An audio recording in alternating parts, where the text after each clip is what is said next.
Hey there, I'm Connie, founder of Project Invent. We bring making for social good opportunities to high school students everywhere, so they can see that they can make a difference in the world.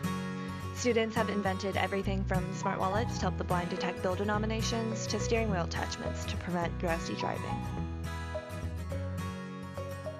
I'm the leader of STRIA. It's a project that we're working on in order to help blind people go about their daily lives in ways that can be the best for them. So we're focusing right now on the problem of veering. I think blindness is such a large issue, and the idea that a couple of high schoolers can take on such a large problem that affects so many people is really what draws me to the project. Yeah, why don't we just do the code? Last year, over 100 students started Project Invent teams to make for social good within their own neighborhoods. Now, we're going straight into communities to spark the same passion in high school students everywhere, no matter who they are or where they live. We're building our first 2 regional hubs outside of the Bay Area.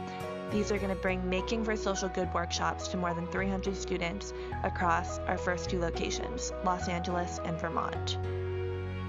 We know students are capable of making incredible change. They just need the opportunities to show that.